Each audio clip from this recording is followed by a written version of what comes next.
7 AM news. नमस्कार, मैं हूं वीरेंद्र कुमार विवेक और आप देख रहे हैं 7 AM न्यूज़। इस वक्त हमारी मौजूदगी खगड़िया ज़िला के गोगरी नगर परिषद में है और हम आपको बता देना चाहते हैं कि आज जो हमारी मौजूदगी है आगामी चुनाव को लेकर के है, जो नगर परिषद में 2-3 महीने में होना है। और सबसे पहले आपको जानकारी दे दें कि ये हमारा जो गोगरी नगर परिषद है, कुछ दिन पूर्व ये गोगरी नगर पंचायत था जिसमें 1 से 20 वार्ड था, लेकिन अभी वर्तमान स्थिति में इनका जो है परिसीमन बढ़ा है, जिसको नगर परिषद किया गया है, जिसमें कि आसपास के 4 पंचायत भी इसमें जुड़े हैं। तो अभी परिसीमन भी चल रहा है, लेकिन सरकार की तरफ से अभी कोई भी नोटिफिकेशन ऐसा नहीं आया है कि चुनाव में महिला सीट होगा या जेंट्स सीट होगा। लेकिन इसके बावजूद भी जो स्थितियां हैं, कई ऐसे प्रतिनिधि हैं, कई ऐसे पॉलिटिकल लोग हैं जो अपने अपने दावे पेश कर रहे हैं नगर परिषद चेयरमैन के लिए। तो इसी कड़ी में हम एक शख्स से आपको मिलवाएंगे जो अभी युवाओं का काफ़ी चहेता हैं और बुज़ुर्गों का काफ़ी चहेता हैं, जबकि उनका कोई ऐसा राजनीतिक बैकग्राउंड नहीं है, फिर भी परिषद सभापति के लिए वो भावी उम्मीदवार हैं। तो आइए जानते हैं कि उनका इस पर क्या वक्तव्य है और आगामी चुनाव को लेकर के उसका क्या मुख्य मुद्दा है। और ये भी हम जानेंगे कि अगर इनको जनता बागडोर देती है तो इस क्षेत्र के लिए ये क्या करेंगे। तो चलिए हम दिखाते हैं और मिलाते हैं उस शख्स से। तब तक के लिए आप बने रहिए 7 AM न्यूज़ के साथ। नमस्कार सर, आपका क्या नाम हुआ? अमित कुमार। अमित कुमार जी, तो इस बार जैसा कि हमको पता चला है कि आप इस बार जो आगामी चुनाव जो होने वाला है नगर परिषद का, इसमें आप भावी उम्मीदवार हैं चेयरमैन के लिए, यानी कि जिनको सभापति बोलते हैं। तो क्या यह सच्चाई है? सबसे पहले धन्यवाद वीरेंद्र जी आपका और 7 AM न्यूज़ का कि हमारी आवाज़ को जनता के बीच पहुंचाने के लिए आपने हमारा साथ दिया है। और रही बात नगर सभापति नगर परिषद के लिए, नगर परिषद की जो समस्याएं हैं वह समस्याओं को सही तरीके से सुनियोजित ढंग से ठीक करने के उद्देश्य से हम इस बार नगर सभापति उम्मीदवार के लिए खड़े हुए हैं। यानी कि ये तो सच्चाई हो गई कि आप इस बार नगर सभापति के उम्मीदवार हैं। तो अमित जी, हमें सबसे पहले ये बताइए कि आप जो नगर सभापति के जो भावी उम्मीदवार हैं, तो इसमें आपका जो आगामी चुनाव जो होने वाला है, उसमें आपका मेन बिंदु क्या है और मुख्य मुद्दा क्या है? आप क्यों चुनाव लड़ना चाहते हैं? देखिए, सबसे पहली बात है कि अब मेरा कोई राजनीतिक बैकग्राउंड नहीं है। नगर पंचायत की जो समस्याएं हैं, जो 1 से 20 नंबर वार्ड तक की जो समस्याएं हैं, हम बीच बीच में कुछ न कुछ कोई न कोई तरीके से हर छोटी बड़ी नाला आपका रोड के माध्यम से हो गया, जाम की समस्याएं हुई, ये सबको कुछ न कुछ उठाते ही रहते थे। पर अमित जी, हमें ये जानना है कि आप जो इस बार चुनाव लड़ेंगे उसमें आपका क्या क्या बिंदु है। मान लीजिए कि इस बार आपका जनता जो है बागडोर दे देती है, यहाँ के युवा लोग आपको बागडोर दे देते हैं नगर परिषद के लिए, नगर परिषद में चेयरमैन पद के लिए, तो आप का क्या मानसिकता है, उनके लिए क्या करेंगे? देखिए, सबसे बड़ी बात है क्या कि नगर परिषद में अगर हमारे हाथ में बागडोर आती है तो सबसे पहली बात है क्या कि जो नगर परिषद में फंड आती है, वो फंड को सारे जनता के बीच में हम क्या करना चाहते हैं, ये जो फंड जिस मद में आ रही है उस मद को सारे जनता के बीच में दिखाना ज़रूरी होता है, जिससे कि जनता को ये चीज़ पता चलना चाहिए कि अगर हम रोड बना रहे हैं तो वो रोड कितने लागत की है। ऐसा नहीं है कि अगर हमको किसी भी चीज़ के लिए 10 लाख रुपए का फंड आया है और हम जनता को नहीं बताते हैं और वो 5 लाख खर्च करके 5 लाख जो गायब होने की प्रक्रिया होती आ रही है उसी को बंद करने का प्रयास करेंगे। जो फंड सरकारी तौर पे हम कागज़ पे है वो कार्य आपका ज़मीनी स्तर पे लाने का प्रयास करेंगे जनता के। सबसे पहले ये बताइए कि आपने कहा कि जो भी फंड आएगा और सरकारी तौर पे जो फंड आएंगे वो हम लोगों के बीच जो है कि प्रसारित करेंगे और बताएंगे कि क्या क्या सरकार ने फंड दिया है और किन मद पे काम होना है। तो आपको क्या लगता है कि अभी जो वर्तमान स्थिति है, क्या मूल समस्या है, क्या मूलभूत समस्या है जो कि समस्या दूर होनी चाहिए? देखिए, आम लोगों के लिए मूलभूत समस्याएं हैं, जाम की समस्या है। ये तो केवल सर ये मार्केट की बात कर रहे हैं ना, अगर नगर परिषद तो बहुत बड़ा क्षेत्र हो गया। जी, नगर परिषद अभी जो फिलहाल हम नगर पंचायत में थे, अब हम नगर परिषद में आ चुके हैं। नगर परिषद में हमारे इधर 4 पंचायत भी जुड़े हुए हैं। उनकी तो बात छोड़िए, अभी जो हम लोग नगर में हैं, नगर में ऐसी ऐसी समस्याएं हैं।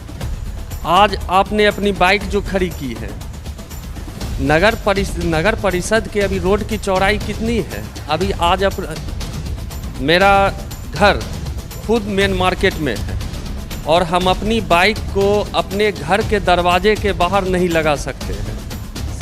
ये जहाँ तक हमें जो मालूम है, आप मार्केट की सड़क की चौड़ाईकरण की बात कर रहे हैं, तो जहाँ तक मुझे मालूम है, अब इसमें कितनी सच्चाई है हम जानने के बाद पता करेंगे, लेकिन हमें जो जानकारी है कि ये जो सड़क है मार्केट का, ये पर्सनल ज़मीन दी हुई है, कोई सरकारी नहीं है, जिस पर कि सरकार भी अपना हाथ समेट लेती है कि हमारे बस की बात नहीं है, चूँकि ये प्राइवेटीकरण है, जिस वजह से हम इस पर कोई सख्त कार्रवाई नहीं कर पाए। देखिए, अगर ठीक है, आपकी बात मान लेते हैं कि ये सही बात है और सच्चाई भी यही है, पर अगर ये तो नगर परिषद के अंडर में ही आती है और अतिक्रमण हटाना ये नगर परिषद के ही अंडर में आती है। हम चाहे जो भी जगह है वो जगह हम सुनियोजित ढंग से अलग कर सकते। आप एक बात देख लीजिए, आज मार्केट में किसी के घर से अर्थी उठती है तो उसके लिए जगह नहीं है, लेकिन अगर कोई बड़े लोग जो नाम नहीं लिया जाए, अगर उनके घर में कुछ होता है तो पूरा मार्केट साफ सफाया हो जाता है। तो इसका मतलब है कि ये आपके बस की बात है, जो कि आप विशेष तौर पर जो है आपकी बातों से पता चल रहा है कि मूलभूत समस्याएं जो है केवल जाम है। नहीं, सिर्फ जाम नहीं है, मूलभूत समस्या जाम नहीं है। अभी जैसे नगर परिषद में 4 पंचायत जुड़े हुए हैं, अभी हम लोग वहाँ भ्रमण किए तो काफ़ी ऐसी समस्याएं हैं। जैसे अभी अधिकतर समस्याओं को देखा जाए तो इंदिरा आवास में जो समस्या है, इंदिरा आवास में क्या समस्या आपको लग रहा है? सरकार तो खुलेआम दे रही है, ऑनलाइन होता है और अकाउंट में पैसा जाता है। देखिए, सरकार तो खुलेआम देती है और इंदिरा आवास में काफ़ी ऐसी समस्याएं हैं जो कि सभी के जानकारी में है, लेकिन बोलना नहीं चाहता है लोग। ठीक है ना, जिसका बिल्डिंग बना हुआ है उसी के नाम से फिर एक बोर्ड चिपका देते हैं और उन्हीं को इंदिरा आवास मिलता है अधिकतर। इंदिरा आवास की बात कर रहे हैं सर, लेकिन हम आपको बता दें कि सरकार पहले देखे होंगे और अब में कितना अंतर हो चुका है कि हर घर में शौचालय है, हर घर में जो है कि हर लोगों को अब घर बन चुका है। तो आपको क्या लगता है और क्या डेवलप होना चाहिए आपके नज़र? देखिए, सबसे बड़ी बात है क्या डेवलप ये होना चाहिए कि हम, सरकार तो फंड देती है, उस फंड को जो हम वितरित करते हैं, किन हाथों से वितरित करते हैं वो हाथ को देखना चाहिए। सरकार तो आपको, जैसे मान लिया जाए शौचालय में 12,000 फंड दिए, अब जो उसके लाभार्थी हैं उनके पास कितना पैसा पहुंचता है ये चीज़ सोचनीय है। आपका मानसिकता कहने का ये है कि सरकार तो फंड देती है, लेकिन लाभुकों को एक सही तरीके से अमाउंट नहीं पहुंच पाता है, कहीं ना कहीं मिलीभगत से बंदर बांट की स्थिति होती है। जी, सच्चाई तो यही है। दूसरा आप ये बताइए कि जाम की समस्या हो गई, और आपके नज़र में क्या मूलभूत समस्या? देखिए, सबसे बड़ी बात है कि नगर परिषद अगर जमालपुर है बना, तो हमारा कहना है क्या कि कोई भी है, ऊपर से कोई भी है, एक मास्टर प्लान बनना चाहिए। ये जो बार बार आप एक ही रोड को 4 बार तोड़ देते हैं, नाला बना रहे हैं तो नाला में कितनी नाले की गहराई होनी चाहिए, नाला में क्या मटेरियल जा रहा है वो होनी चाहिए। आज हमको एक बात बताइए सर, आज आप ही से सवाल एक पूछ रहे हैं कि जो नगर परिषद में ठेकेदार बनाए हुए हैं, क्या वो अपने घर में यही मटेरियल और यही ठेकेदारी से अपने घर का निर्माण करेंगे? जनता को जागरूक होना होगा ना कि यहाँ पर हमारे जो एरिया है, उस एरिया में जो वर्क हो रहा है वो कितना सुदृढ़ तरीके से हो रहा है और कितना जो है गुणवत्तापूर्ण हो रहा है, ये लोगों को जागरूकता की ज़रूरत। जनता अपना भरण पोषण करेगा या जनता उसके लिए लड़ाई करेगा, पहले ये बात बताएं। सरकारी फंड जितने भी हैं वो तो जनता के पैसा लगे हुए हैं। सही बात है, हम तो आपको, लेकिन सरकारी फंड जब जनता का पैसा लगा हुआ, जनता इस चीज़ के लिए भी तो एक प्रतिनिधि को चुनी हुई है। अपनी आवाज़ के लिए हम एक प्रतिनिधि चुनते हैं, हम उन पे भरोसा करके ही ये बात करते हैं ना। तो एक प्रतिनिधि का मतलब एक क्षेत्र की आवाज़। तो जब अब आपसे हम ये जानना चाहेंगे कि आपने तो मूलभूत समस्या बता दी कि विशेष तौर पर जो है कि जाम की समस्याएं रहती है, जिसको सुदृढ़ तरीके से कहीं ना कहीं एडजस्टमेंट हो, और अतिक्रमण की समस्याएं हैं। दूसरा जो है कि नाला को लेकर के है, सड़क को लेकर के, यानी कि जो भी कार्य हो वो गुणवत्तापूर्ण हो और जो लाभुक है उन्हें सही तरीके से हर सुविधा पहुंच पाए और हर अमाउंट पहुंच पाए, ताकि उनको सही तरीके से लाभ मिल पाए। तो दूसरा ये है कि अमित जी, आप बताइए कि आपका तो कोई राजनीतिक बैकग्राउंड भी नहीं है, ये आपने भी कहा है और मैं भी जहाँ तक जानता हूँ, लेकिन हमारा ये सवाल है, तो फिर आपको जनता क्यों वोट देगा और आप पर क्यों विश्वास करेगा? सबसे अच्छा प्रश्न है आपका वीरेंद्र जी।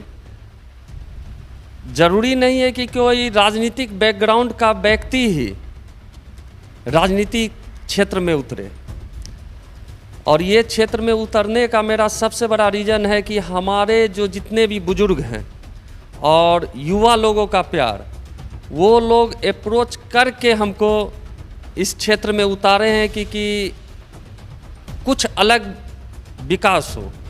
अधिकांश तो ये देखा जाता है कि लोग विकास की बात करते हैं लेकिन अपना विकास करने लगते हैं, उस पर क्या कहना? सच्चाई बात है, जिसका पेट पहले से भरा नहीं हो तो पहले वो अपना विकास तो ज़रूर करेंगे, और जिसका पेट पहले से भरा हुआ हो, ये अपनी बात मैं नहीं कर रहा हूँ, जैसे मान लिया जाए अगर कोई है, विकास विश्वास पे ही हो सकता है। हम तो लोग से इस बार विश्वास की बात कर रहे हैं, और ये क्षेत्र इतना गंदा हो गया है कि विश्वास की बात करने के बाद भी लोगों पे को भरोसा उठ गया है लोगों का, कि वो कहते हैं कि सभी आते हैं और यही बात कह के चले जाते हैं, आप भी उन्हीं में से एक हैं। साफ तौर पे कहना है कि जो भी सरकारी फंड आएंगे वो धरातल स्तर पे काम करेंगे, और ऐसा जो है कि हमें कोई ज़रूरत नहीं है कि हमें इसमें इनकम ऑफ सोर्स का माध्यम बनाना है, केवल विकास और विकास। जी, जो भी सरकारी फंड आएगी, हम उस फंड को जनता के पास ले जाके दिखाएंगे कि ये फंड आया हुआ है, और उस फंड को पारदर्शिता के अनुसार कि इस फंड में इतना रुपया आया है और ये आप लोग के सामने में है। हम उसको पारदर्शिता दिखाएंगे कि जनता, वो फंड मेरा फंड नहीं होना चाहिए, वो जनता के लिए होना चाहिए।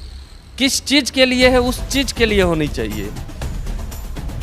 एक अंतिम सवाल है आपसे कि जैसा कि हमें जानकारी मिला कि आप भूतपूर्व प्लेयर भी रह चुके हैं, और दूसरी तरफ ये है कि आप लगातार जो है स्वास्थ्य को लेकर के जो है हमेशा लोगों को जागरूक भी करते रहे हैं, और युवा का आप, जिसके वजह से युवा का आप धड़कन भी बने हुए हैं। तो यदि मान लीजिए आपको बागडोर मिलता है, अगर नगर परिषद अध्यक्ष बन जाते हैं, तो खास करके युवाओं के लिए आपका क्या संदेश है? देखिए, स्वास्थ्य के प्रति तो हम शुरू से ही ये बने हुए हैं, और ख़ासकर युवा वर्ग के लिए।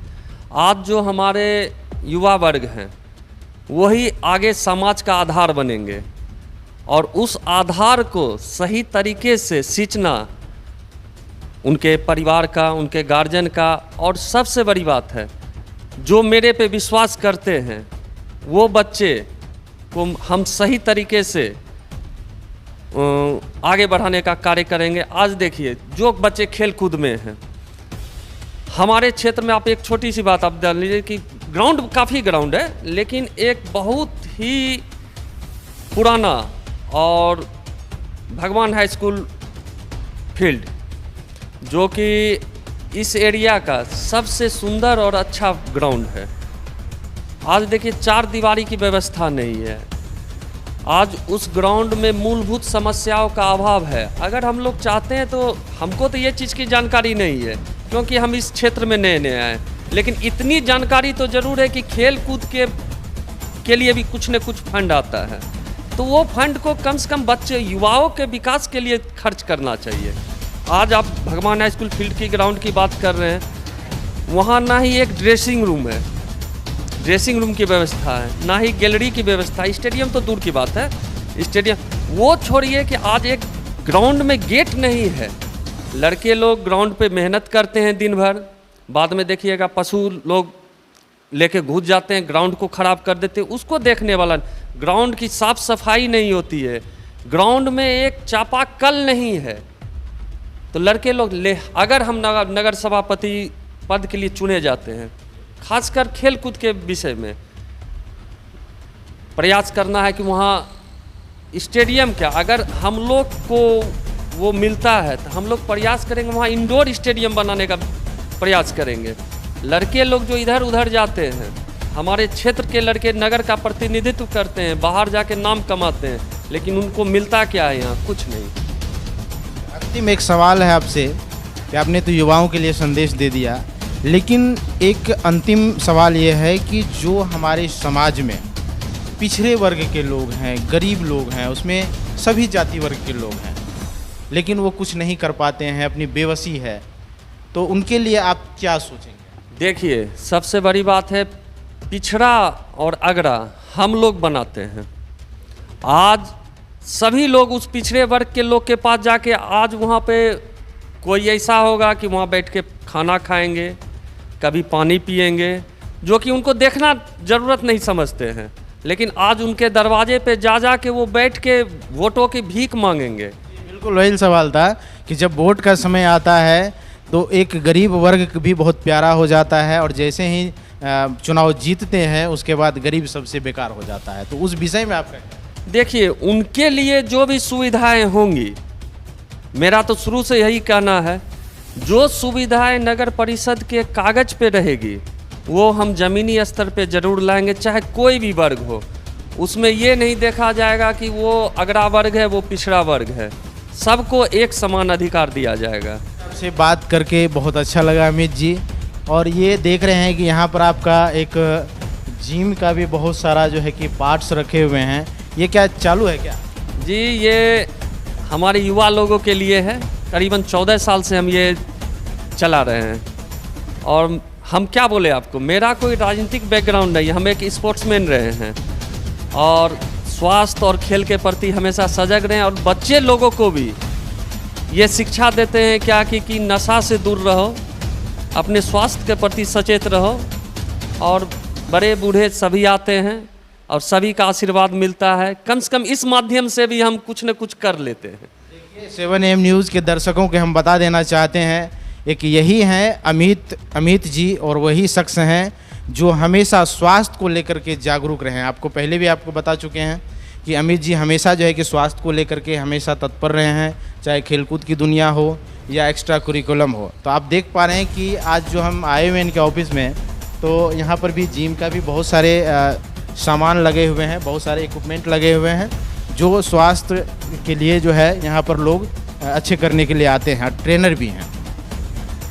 तो ऐसे व्यक्ति को सबसे पहले ये आपको बता दें, ये राजनीतिक में भी आ रहे हैं, और ये आ नहीं रहे हैं, जहाँ तक मुझे मालूम है युवा वर्ग के लोग इनको खड़ा कर रहे हैं, और यहाँ के जो बुजुर्ग व्यक्ति हैं वो खड़ा कर रहे हैं, चूँकि इनका हमेशा एक अच्छा बैकग्राउंड रहा है, अच्छा सोच रहा है, किसी न किसी मुद्दे को लेकर के किसी न किसी माध्यम से एक वरीय अधिकारी तक मूलभूत समस्याओं को पहुंचाने का काम करते रहे हैं।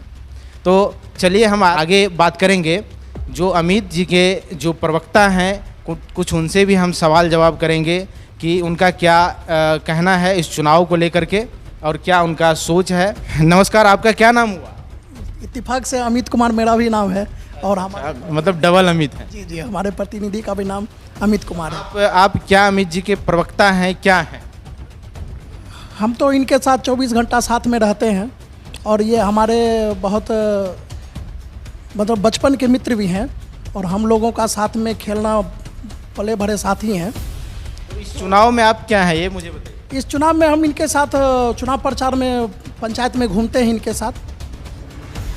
तो ये बताइए अमित जी कि ये जो चुनाव होने वाला है, ये जो नगर परिषद का चुनाव होने वाला है और कुछ ही महीने में होना शुरू हो जाएगा प्रक्रिया, और अभी परिसीमन का काम चल रहा है। इसके बाद फिर जो है नोटिफिकेशन आएगा कि किन सीटों के लिए क्या रहेगा। तो ये मुझे बताइए कि आप जो चुनाव लड़ रहे हैं इस बार, तो उसमें मूलभूत और मुख्य बिंदु क्या रहेगा आपका चुनाव में, क्या पहले तो सर मैं आपको बता दूं कि पूरे पंचायत में समस्या की कोई कमी नहीं है। समस्या नहीं पूछ रहे हैं सर, हम आपसे ये जानकारी लेना चाह रहे हैं केवल कि आप चुनावी मुद्दा में क्या रख रहे हैं, लोगों को क्या आप विशेष करने जा रहे हैं। पहले तो सर हम लोग जनता के बीच जाते हैं तो पहले जनता की सुनेंगे तभी तो अपनी बातों को रखेंगे। जब जनता के पास हम जाते हैं तो वो अपनी मूलभूत समस्याएं हम लोगों के पास रखते हैं। तो हम लोग का एक युवा वर्ग का जो समूह है, जो हम लोग इस कार्य क्षेत्र में आए हैं, चूँकि हम लोग का जो बेस राजनीति करना नहीं था, लेकिन हम लोग जब इस क्षेत्र में आए हैं तो हमारी कुछ मैनिफेस्टो है युवा वर्ग के लिए, बुजुर्ग के लिए। सारे पंचायत में, अभी पहले हम लोग नगर पंचायत में थे, अब नगर परिषद में आ गए हैं, तो पंचायत की संख्या बढ़ी है और लोगों की भी जनसंख्या बढ़ी है। तो हम लोग चाहते हैं कि जैसे अमित जी कुछ सवालों का जवाब दिए कि नगर पंचायत में जो समस्या थी वो समस्या से आपको अवगत कराएं। अब नगर पंचायत में हम लोग जब जाते हैं तो जो सुविधा जिस आदमी को मिलना चाहिए, जिसको की ज़रूरत है वृद्धा पेंशन की, इंदिरा आवास की, उसको वो सुविधा न मिल करके बिचौलियों ने दूसरों को सुविधा दे रखी है। क्या लगता है सर कि आपको इंदिरा आवास दे देने से और पेंशन दे देने से, जो वृद्धा पेंशन है, ये क्षेत्र का विकास हो जाएगा? नहीं, ये हम जनता की बात कर रहे हैं सर। विकास के लिए तो सत्ता में आना जरूरी है, क्योंकि जब तक अमित जी सत्ता में नहीं आएंगे तो विकास कैसे करेंगे। क्या क्या विकास करेंगे? विकास करने का जैसे मतलब हो गया कि गांव में अभी हम लोग जब घूम रहे हैं तो समुचित पानी बहने की व्यवस्था नहीं है, वहाँ रोड का कहीं कहीं निर्माण नहीं है। और वहाँ पे जो है हम लोग जब जाते हैं तो जैसे स्कूल हो गया, तो स्कूल में उस तरह का हम सुविधा नहीं देखते कि जिस तरह से सुविधा होनी चाहिए, जिसमें कि बच्चे, आपके बच्चे का युवा वर्ग के लिए क्या कहें? मेरा युवा वर्ग के लिए सर यही कहना होगा कि हम लोग जब इस क्षेत्र में आए हैं, आप लोग दिल से सहयोग कीजिए और युवा वर्ग ही देश की तरक्की कर सकते हैं, हम लोग आगे बढ़ करके। इसके लिए आप विशेष क्या कर रहे हैं? विशेष सर यही कर रहे हैं कि जो जिस क्षेत्र में आएंगे, जो जिस क्षेत्र में उनकी रुचि है, उसको उस क्षेत्र को बढ़ावा करने का प्रयास करेंगे। हम लोग उनको प्रोटेक्शन देंगे ताकि वो आगे जा सके। तो खास करके उसमें क्या आपका विशेष रहेगा? उसमें भी विशेष होता है पढ़ाई की तरफ, टेक्नोलॉजी की तरफ, या फिर खेलकूद की तरफ, क्या चीज़? विशेष मेरा यही रहेगा सर कि जो जिस क्षेत्र में रुचि है उस क्षेत्र में उसको बढ़ाया जाएगा। जैसे हम लोग का एक है कि हमारे पूरे जमालपुर बाज़ार में, या ये कहिए कि पूरे नगर परिषद में, एक हम लोग बहुत दिनों से ये समस्या से लड़ रहे हैं कि एक हमारे पास एक अच्छा स्टेडियम होना चाहिए, वो नहीं है। हम उस क्षेत्र के लिए लड़ेंगे और एक पूरे नगर परिषद के लिए एक स्टेडियम का निर्माण करवाएंगे। ये बहुत बड़ी मतलब मुद्दा है और बहुत सराहनीय मुद्दा है जो होनी चाहिए। जहाँ तक हम भी देख पा रहे हैं, हमने कल भी वहाँ से कवरेज दिया था और उसमें देखा था कि खिलाड़ियों के लिए ना तो ड्रेसिंग रूम है, ना पानी पीने का व्यवस्था है, ना ही टॉयलेट रूम है। जबकि स्टेट लेवल पर एक महिला क्रिकेट का भी आयोजन हो चुका है और बड़े पैमाने पर हो चुका है। तो ऐसी स्थिति में यहाँ के जो जनप्रतिनिधि हैं, जो बड़े जनप्रतिनिधि हैं, उनको विशेष तौर पर ध्यान देने की ज़रूरत है। तो क्या आप भी स्वास्थ्य से जुड़े हुए हैं? जरूर सर, जुड़े हुए हैं। कि आप भी जिम करते हैं? करते थे, अब थोड़ा सा जिम्मेदारियां बढ़ गई हैं तो उस क्षेत्र में थोड़ा कम ध्यान दे रहे हैं। लेकिन मैं सभी युवा वर्ग के लोगों को कहना चाहता हूं कि अपने स्वास्थ्य के प्रति सजग रहें और दिल से हमारे साथ हमारा सहयोग करें और हम जो भी मूलभूत समस्या हैं उसको दूर करने का प्रयास करेंगे। हम ये नहीं चाहते हैं सर कि बाज़ार में जो सब्जी मंडी भी हमारे यहाँ लगती है, तो हम ये नहीं चाहते कि गरीब का रोज़गार छीने। हम उसके लिए व्यवस्था करें कैसा कि हमारा जो अतिक्रमण भी हट जाए और उनकी व्यवस्था भी हो, जो कि वो अपने बीवी बच्चों का भरण पोषण कर सके। हमारा ये मुद्दा नहीं है कि अतिक्रमण करके सबको बाज़ार से ही निकाल दो। हर जगह क्षेत्र को एक चिन्हित किया जाएगा, उस चिन्हित स्थान पर उन लोग को जगह दी जाएगी और हम लोग एक समुचित रूप से कार्य करेंगे। जो बाहर से लोग आएंगे हमारे नगर परिषद में तो वो देखेंगे कि क्या सौंदर्यीकरण हुआ है। और सर हम लोग तो इस क्षेत्र में जब घूमते हैं तो राजनीति तो सर इतना करप्ट हो चुका है कि हम लोग जब आदमी को अच्छी बातों को भी रखते हैं तो वो उस बात को अनसुना कर देते हैं। लेकिन क्या करें सर, इस सीढ़ी पर चढ़ने के लिए यही एक मतदाता सीढ़ी है। आपका लोगों के लिए क्या संदेश है, क्या आप संदेश देना चाहते हैं जो लोग आप पर विश्वास करें, और क्या कहना चाहते हैं 7am न्यूज़ के माध्यम से दर्शकों को क्या कहना है? हम सर वीरेंद्र सर आपको समस्या तो हम बताए ही हैं और आप तो खुद घूमते हैं पूरे क्षेत्र में, तो समस्या क्या है वो किसी से छुपा हुआ नहीं है। लोगों को क्या संदेश देना चाहते हैं? संदेश हम यही देना चाहते हैं कि कोई भी कार्य क्षेत्र में आप ईमानदारी से कार्य कीजिए, तभी देश का और हमारे समाज का कल्याण होगा। वो सबसे बड़ी चीज़ है। और हम लोग पहली बात आपको बता दें सर कि हम लोग जितने भी युवा वर्ग हैं, चाहे हमारे प्रतिनिधि है, वो धन के लोभ में इस क्षेत्र में नहीं आए हैं, कर्म क्षेत्र में हम लोग आए हैं, कर्म करेंगे। ये बहुत बड़ी बात है, ये बहुत बड़ी बात आपने कहा है कि धन के हमने सर किया था हमारे प्रतिनिधि से कि आपका कोई राजनीतिक बैकग्राउंड नहीं है, तो सर मैं एक बता दूं कि राजा का बेटा राजा नहीं बनेगा, जो कार्य करेगा वही राजा बनेगा। चलिए बहुत बहुत धन्यवाद आप लोगों से मिलकर के कि इतना पॉजिटिव जो है सोच रख रहे हैं, और मुझे आशा है कि ऐसे अगर पॉजिटिव सोच रखेंगे तो जनता का आपको सपोर्ट निश्चित तौर पे मिलेगा। और आपको हम बता देना चाहते हैं कि यहाँ जो हमारी मौजूदगी हुई है ख़ास करके अमित जी के लिए, और इनका काफ़ी अच्छा सराहनीय सोच है। और आप देखिए कि ये भी देख सकते हैं कि देखिए कितना जिम का जो है इक्विपमेंट लगा हुआ है, यानी कि ये आज का सेटअप नहीं है, ये बहुत दिनों का सेटअप है। जिस समय नशाखोरी भी होता था, अब तो सरकार जो है कि नशा भी बंद कर दिया है, और इसलिए पहले से भी, इससे पूर्व भी इनका पॉजिटिव सोच रहा है कि स्वास्थ्य सबसे बड़ा धन है। इसीलिए इस मकसद से इस मार्केट में इन्होंने स्थापित किया था। और अच्छा है कि इस क्षेत्र में जो है कि ये बहुत एक शान की बात है कि एक हमारे क्षेत्र में जिम है जहाँ पर लोग जो है अच्छे स्वास्थ्य को अपना रूप दे सकते हैं। तो सर आप आए हैं, चलिए बहुत बहुत धन्यवाद, बहुत बहुत धन्यवाद कि आपने मुझे सम्मानित किया है। मैं अचानक चुनावी मुद्दा को लेकर के आपके पास पहुंचा और ये जानने की कोशिश की कि आपने इस क्षेत्र में आपका क्या सोच है और जनता के प्रति क्या सोच है। अगर आपको बागडोर देती है जनता तो आप क्या करने वाले हैं। तो ये हमारा तो काम है कि जनता को अवगत कराना, बाकी जनता से आपको क्या सपोर्ट मिल पाएगा वो जनता तो रिजल्ट में ही बताएगा। धन्यवाद। 7am News।